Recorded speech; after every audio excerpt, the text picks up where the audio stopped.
Hey, what's up? It's a Figure Hunter, and up for review today is the full and final review for the Coros Vertix 2, which has been out a few weeks, and I have been testing it over the last couple of weeks and comparing it to the Garmin Fenix 6 and the whole different lineup. There will be a full review of the Coros Vertix 2 versus the Garmin Fenix 6X Titanium Solar, so we can just get the full sort of best of the best, one against the other.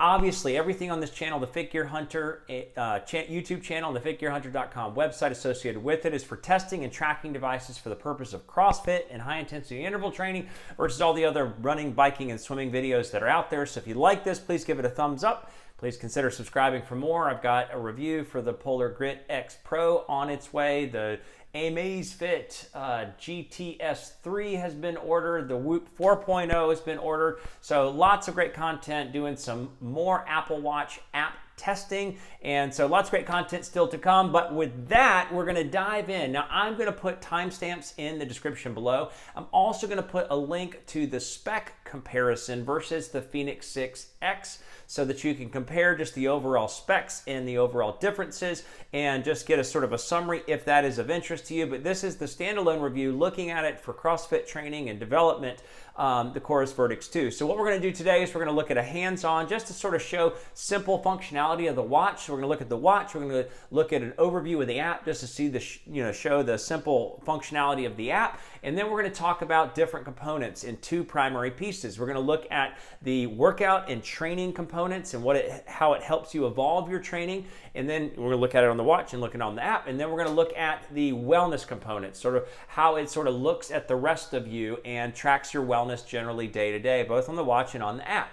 So with that, let's dive in. Let's look at the watch, just the overall details and beauty of it, because it is an awesome watch, as well as the app itself, and come back together. And here it is in all of its glory, the Coros Vertix 2. It has a 51 millimeter diameter. It's got a full 1.4 inch screen, so that is fantastic, and that is an upgrade. It is thick. It's 16.5 millimeters thick, 26 millimeter lugs. It obviously has their quick fit system, which works super well.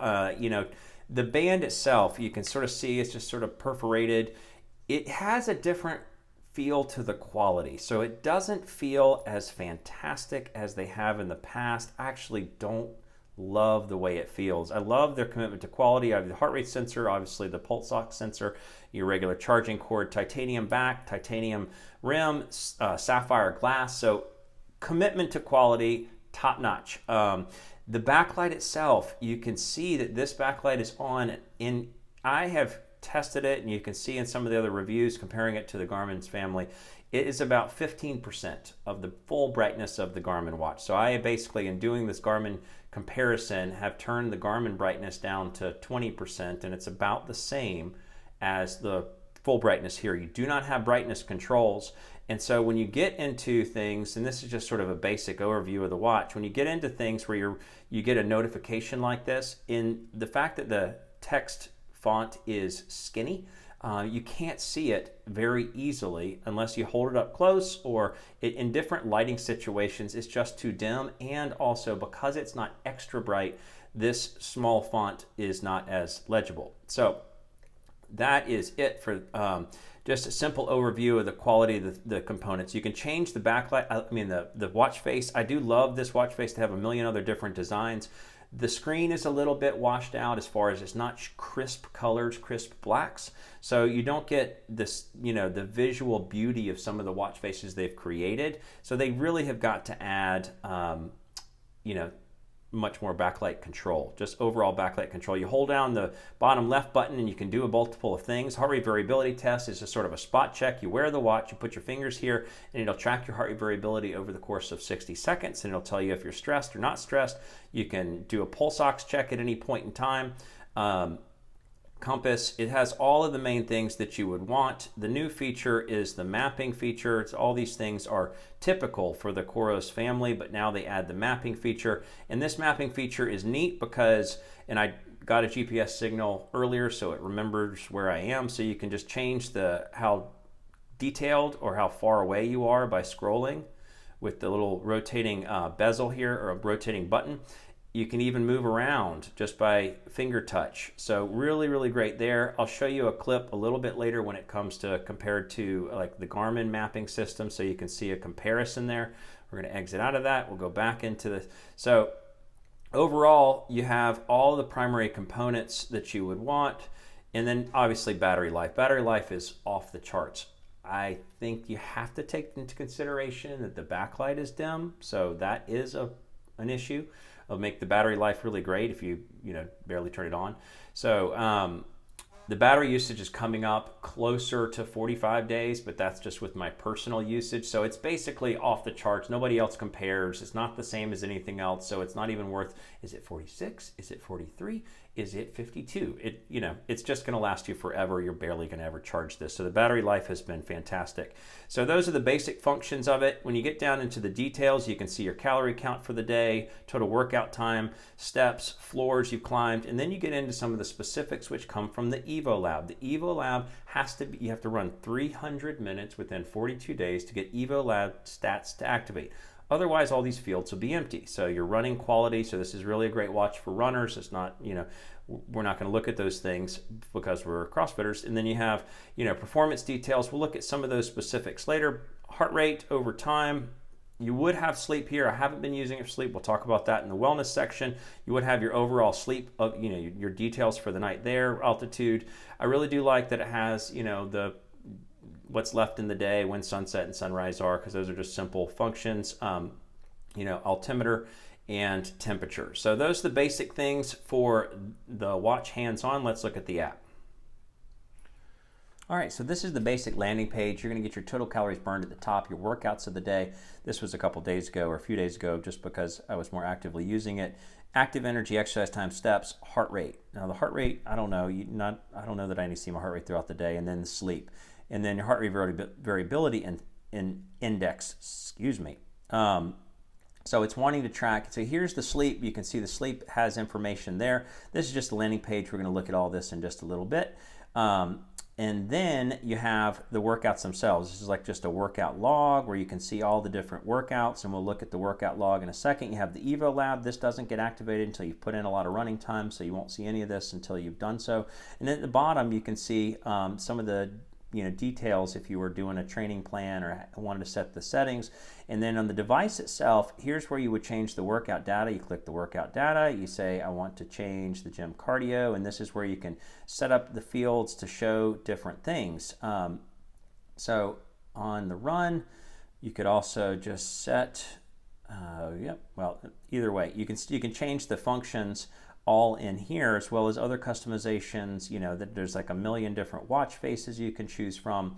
Again, the screen itself is not quite clear enough for me to be able to get as much value out of all these cool watch faces. I mean, they are beautiful and awesome in the landing page, but they don't look that way when you come out. And that's the basics for the summary of the app alongside with what we saw on the watch. Okay, so obviously this is their feature-rich, power-packed, everything included type of watch. The build quality is superior. Like I said, the haptic feedback is awesome because it's got varying levels and different types of haptic feedback, and so it's really high quality. Everything about the build is high quality. The screen is incredibly dim, at least for my eyes, and it's a little bit bluish. It's a little bit washed out when compared to some of the other manufacturers, specifically the Garmin family. The screen itself is not great, and then I don't love the new band that they put with it. Like I mentioned, it just feels scratchy and just a little bit cheap, but overall, Coros always does a high quality thing. I even love that they included with it this packing case. They're like, hey, don't spend that kind of money, just make your watch cheaper. No, actually, if you're going to spend this much money, you should get some cool accessories. I think that's fantastic. So with that, the app obviously relatively simple and straightforward. Everything sort of like all the basics you would include, plus the new EvoLab. As I always say, the EvoLab does not activate until you've run for 300 minutes over the course of 42 days. That is a lot of just pure steady state running, not interval running. It won't count it. It's got to run it 10 minutes at a time. So, All of that, those things we'll talk about in a second. So let's dive into the workout components, what you see in the workouts on the watch, after the workout on the watch, what you see in the app, and how it helps you evolve your training. So let's dive in. Okay, so now we're going to go into a workout. So I typically just use the non-GPS, so gym cardio. I don't like that you can't reorder this, so that all I see when the first one in line is gym cardio, the second one in line is walk, or a third one is run, hike, whatever it was. I want to organize these things. And then I don't like that it's got, for like CrossFit, that type of training, the only real one that I could find that's somewhat simple and compares is gym cardio. And I just think, that's lame. Why do I have to have that little picture of that guy? But anyway, so we go into it and you start it. We're going to just look at this. We're not going to look for any details. You can change all these fields so you can see your lap time, your last lap time. So if you're counting rounds for time, you click this button here. It'll register a lap, and then you'll know, like, okay, I got the first round done in 9 seconds, and you can track it compared to, current lap time. So really helpful there if you just want to see your heart rate over time. Again, you got to wear a chest strap. Heart rate accuracy is not accurate when wearing it for CrossFit training on the watch itself. So then you just, close out and you finish by holding down. You have to actually, no, don't delete it. If you do have a workout you have to delete it in the app. You can't delete it here anymore. It's what it used to be. So that's what you see in the workouts. And then the other thing we want to see is, how does the workout look after you've done the workout? What information do you get? Now, this is after activating the EvoLab, after running all the runs and doing all that you'll get some of these primary components. Now you see training load, super helpful. That's just like the overall exertion level of the workout on your body. That's what's going to evaluate your fitness level development, fitness level growth. Is your current load that you're carrying over the last few days heavier than the load that you carried over the last multiple of days? Training effects, so the aerobic, so basically how much you're developing aerobic fitness through that workout, and your anaerobic, how much you're developing your anaerobic fitness through the workout. Overall basic snapshot and picture, and this is the pretty graph. I mean, it really looks great. This is off the chest strap, so you get all the heart rate zones. And then I have found that once you actually get the EvoLab started, then it starts tracking your fitness, and then you have to build your fitness to be able to get accurate recovery time. So in the beginning, I was getting like 4 days of recovery time because I thought my fitness level was like a 2 out of 100 or whatever. But now it's really accurate. Everything's working great. So that's what you see post-workout. And what you see training-wise on the watch is in those widgets themselves. So if you're a runner, you can get information about your running there. But this is the baseline. So my fatigue level's low. I haven't worked out yet today. I haven't worked out for the last 2 days because I was out of town. So fine. Base fitness. I watched this. I think this is really great because this is where you're see if your loads are pushing your fitness at a higher level. So you can click into that, so it's ready for peak performance. Scroll down, you get your 7-day load over time. It's just a night chart. This load is not like, okay, you worked out an hour, you worked out an hour and 15 minutes. This is actually how hard the workout was. Great chart, really like that. And then your distribution, that doesn't really strike me as very useful. So your fatigue level shows like you really been over pushing it or under pushing it. I'm at the under pushing it level, base fitness, and that's what that shows. And then you have your recovery time. So you can see if you're in the red, you're fully drained down. You push this button, it'll tell you the exact time until you are fully recovered, but also the amount of time until you the amount of time you should wait before you do a really hard workout. So again, click into that. It'll tell you the time to full recovery and the time to, you're good enough to go hard again. And it'll show you a dial and your percentage, how worn down you are, how much time is left. So with that, let's look at the app. Okay, so here's what we see in the workout specifics. So we want to go to a day when we had a workout. So this is what you see after the workout's over. Really clear picture, heart rate graph. So you can click that graph and it'll become, go long ways. We're not going to look at that in detail. Your heart rate zones, you can change the max heart rate and the percentages which it bases the heart rate zones on if you have a specific guide that you want to follow. And then the training effect. You can see, which of the two you improve the most on. I am finding that it is a little bit overcalculating the anaerobic training effect because CrossFit has high level intensity. Here this workout was, some lifting in the beginning, and then the end, the Metcon was just, full out high heart rate, which really couples aerobic development with anaerobic development. But I believe puts more emphasis on the aerobic development because you're maintaining a high heart rate, but you're you're taking in oxygen, converting the oxygen to fuel sources, along with converting, the glycogen from your muscles, which is the anaerobic side. So it's always rating a little bit too high on the anaerobic. That's what a workout looks like. The biggest thing is this training load number in the corner there. And what does that all flow through? That flows through to the EvoLab. In order for this to activate, I'm going to say this like 500 times in the video, you have to run 300 minutes before any of this appears. 300 minutes is a lot of running over 42 days. You can't span it out. You don't get any of this stuff until you've done a lot of running.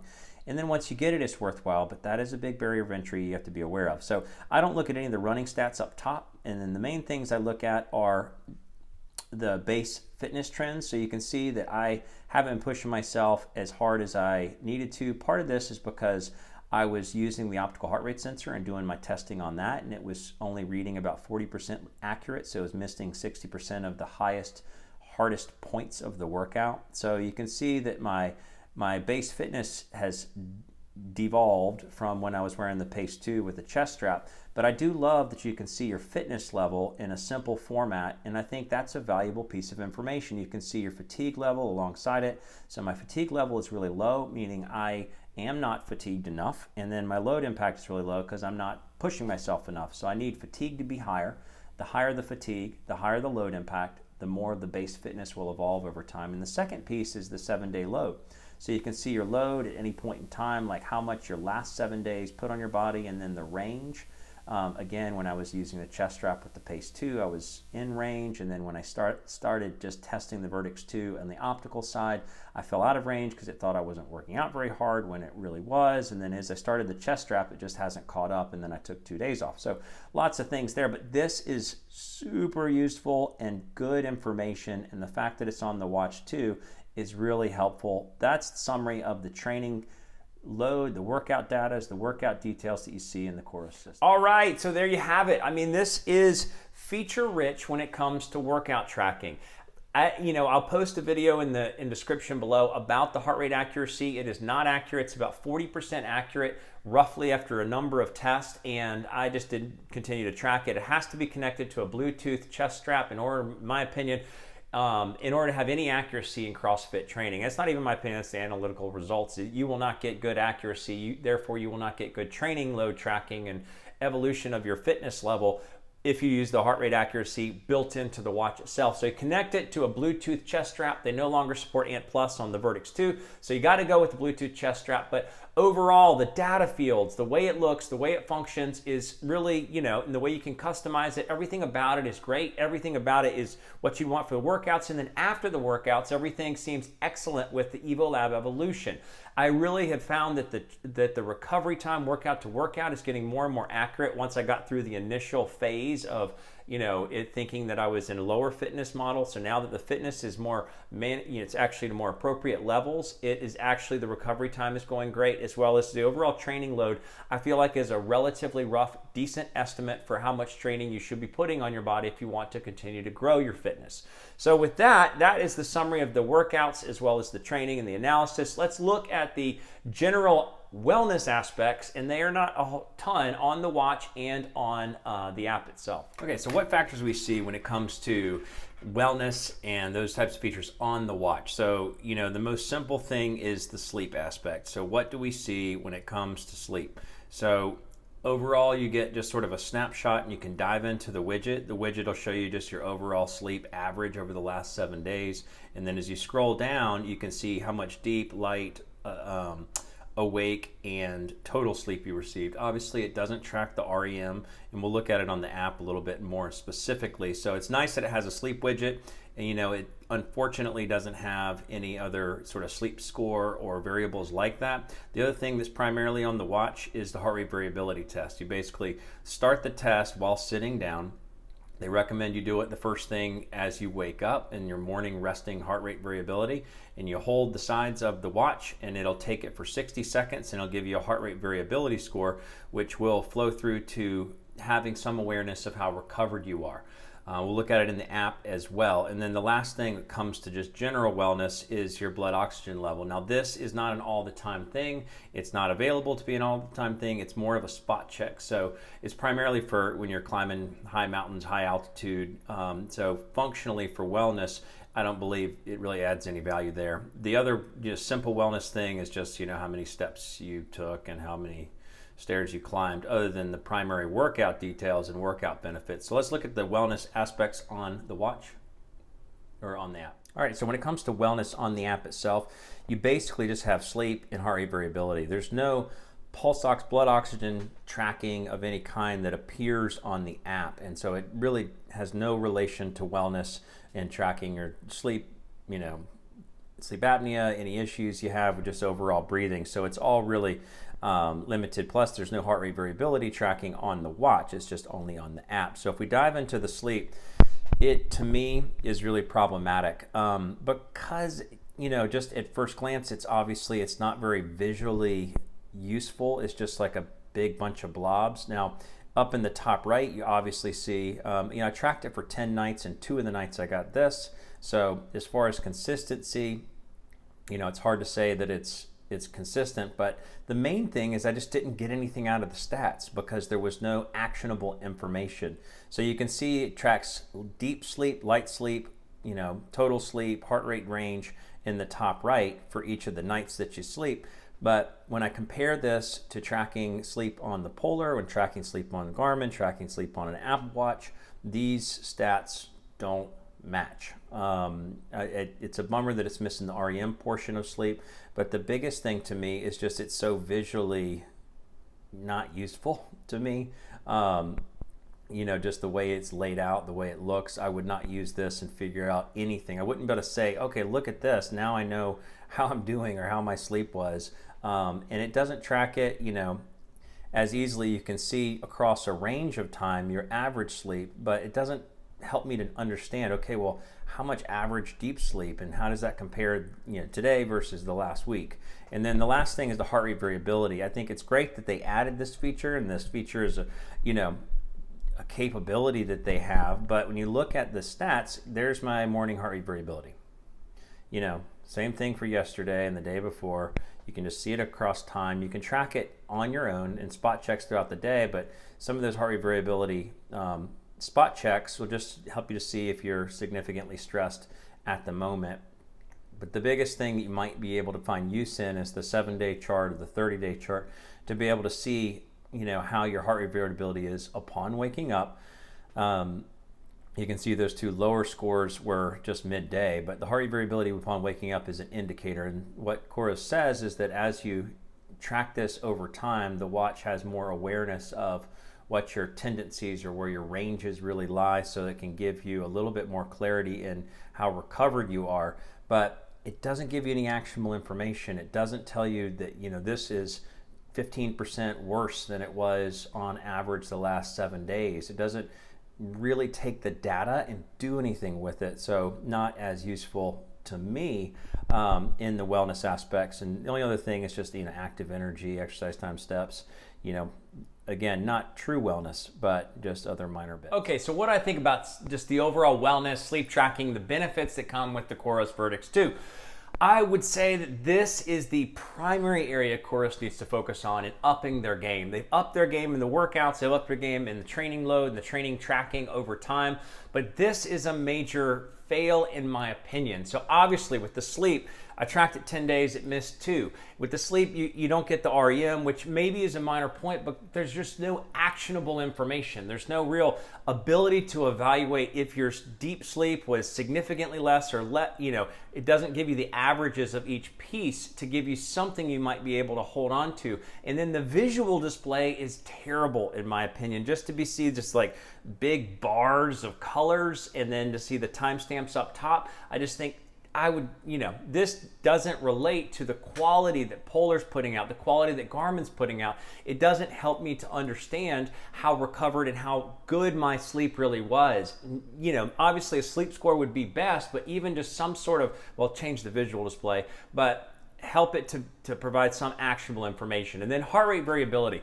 I think it is really cool that they're tracking this. I just think they need to take it to the next level and really provide some statistics to look at other people your age, or to look at, how this, last night, how, this morning's heart rate variability when you woke up compares to past mornings, and be able to know your body enough to be able to tell you you're not recovered or you are recovered from a heart rate variability standpoint. So being able to do a spot check or a morning heart rate variability, it doesn't provide helpful information even though the functions are there. So I think that's just missing. And, Polar is tracking heart rate variability throughout the night's sleep and giving that as a stat, and taking that stat and carrying it into a direct recommendation for how good of a night's sleep you got. Garmin's taking heart rate variability all the time. Suunto is taking heart rate variability all the time because it's a first beat stat. And so there's others that are really mastering this, and Coros is just not one. And then the pulse ox just is not really worthwhile when you compare it to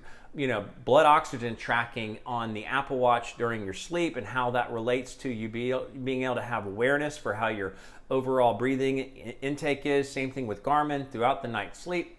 So they need to do something more than just make this an altitude related function. So with that, let's talk in full summary. Okay, so what are the things that I liked, and then what are the things I don't like? I love the build quality. I love that it's like a tank. I love that it can go to sub-zero temperatures. I love the vibration and the haptic feedback, that there's sort of levels. It's not just one set vibration. I love the watch functions, that it has all the primary watch functions you want. Multiple alarms versus just one alarm, notifications, compass. I love the sunrise sunset feature that's on it. I love the company itself. The company is innovative. Coros is really trying to take the next level. They just released multi-pitch climbing, and I really love they're trying to really expand their thinking of what a watch can provide. I love, obviously, the battery life. The battery life is crazy. I mean, it's slated at 60 days, I think maybe 40 or 45. I didn't track it in too much detail because it just got too long, but the battery life is awesome. I love that it has multiple sensors. You have now added heart rate variability, pulse ox or blood oxygen tracking, and then they added mapping. I like that they added onboard storage if you want to use it for some sort of music, that it's just an option there. And then obviously the workout and trainings. I love the data that you can see in the workouts, so the way the data is laid out. I love the button use. I love that you can rotate the watch and have the buttons face towards your wrist or away from your wrist, because you can just change the orientation of the watch. That is really cool, and that's a great idea. Afterwards, I love that it's a great analysis. I love that it gives you your training load, your aerobic and anaerobic effects. So it's not just sort of just an overall training load, exertion level, but specifics with what type of impact it had on your body. I love that there's a recovery time, and as I've evolved the EvoLab and gotten my base fitness, I love that the recovery time feels like it's really accurate and worthwhile. That's fantastic. And then the EvoLab itself, awesome. EvoLab gives you the base fitness, your training load over the last 7 days, your range that you should be in to continue to push your training higher and harder, and your fatigue level overall. So those are the things that I really love about it. I love, I just love the look of it. I mean, it's just an awesome watch. But what are the cons? And the cons to me are significant. There's what could seem like a minor con. I'm just going to list out 6 cons. The backlight. The backlight, because we use watches in workouts for sure. We want all the data, we want all the analysis, but we use it as a watch the other 23 hours of the day. And the backlight is just too dim. And the colors on the quality of the screen are just too sort of washed out looking. It's coming in at, significantly lower than other watches I've tested. And I'm just using a light meter, so it's not like super high accuracy on being able to gauge, but it is literally dimmer than all the other Coros watches that have come out in my tracking, and all the other watches that are out there on the market right now. It's dimmer than all of them. And you can't control the backlight to make it brighter. And you think about it, like as you age, like this watch is great, probably fine for people 30 and under or 40 and under, but as you age, your ability to read text without much brightness gets harder and harder, because your eyes just don't adjust to dim settings or don't adjust to light at the same. So that's why reading glasses are so prevalent as you get older. This is a more of an issue for somebody that is over 40. So big deal there. Number 2, the heart rate accuracy when wearing it for CrossFit. Now, All watches fail when you're wearing it on the wrist for CrossFit. You should never wear a device with an optical heart rate sensor on your wrist and want to get accuracy for CrossFit. And even, it's not like, oh, well, if it's continually inaccurate, you can still see similarities in the inaccuracy. No, it just missed the high peak zones. It missed the high heart rate areas. You don't get accuracy. So that's another thing. Number 3, another major one, to activate all the analysis, all the EvoLab specifics, the training load, all the really quality stuff, you have to run 300 minutes over the course of 42 days. It has to be in 10-minute intervals. It can't be 10-minute segments. Can't be doing interval training. It has to be flat, smooth, steady state running. 300 minutes in order to activate it. And then once you activate it, you're starting at a base fitness level of 0. So any hard workout you do after that, it's going to be like, oh my gosh, you need to take a week off. And your training load is way overestimated, your recovery time way overestimated because it's just starting at 0. That needs to get better. This is October 2021, so hopefully by the time this, 6 months from now, that'll be different. But 300 minutes before you don't get any of the specifics or the analysis. So hear me on that. You will not get anything of the value. It'll just be a watch that tracks your heart rate until you put in the time on the running. Number 4, not enough benefit for the features that they've added. Music, MP3 only, no downloadable playlist. Nobody has MP3s. Maybe you can download a podcast or something in an MP3 format. You would go through the effort for that, but nobody listens to music like that anymore. It just doesn't exist, so it doesn't have value. The blood oxygen tracking, only for spot checks and high altitude. It's not worthwhile. It basically might not as well be there for me and for probably the average person that's not over 15, or 12,000 feet and wanting to see if their blood oxygen has gone down. The heart rate variability, not enough information. It's nice that it can track it. It's cool. You touch the watch. It feels like it's really kind of cool, but it doesn't have enough value for it. And then the mapping. The mapping feels like it doesn't have enough ability to get information from what you're seeing. So there's no street names. It's really cool how you can control it with the touch screen, but at the same time, the fact that it doesn't give you enough information makes it just not quite useful enough, so not enough value for this new feature. 5, wellness. Another major thing that Coros really has to up their game on, like I've said in the wellness section. So sleep just feels like a mess. There's no direction. There's no comparison of some of those little detail components 1 week, 1 day to over an average of multiple weeks. And then the heart rate variability and the blood ox we've already talked about. But there's really not, other than the recovery time workout to workout, it to me feels like there's no other wellness features. The sleep tracking is just, I have found it to be inaccurate compared to multiple other devices, in my opinion, from what the metrics are, but it just doesn't give you anything. And then last, the minor dislikes, you can't customize the widgets. You can't remove that. I don't want to see the, altitude right now or at all times, or even I don't even want to see my heart rate at all times. I don't even want to see steps. I just want to see the things I want to see, have customization to the widgets.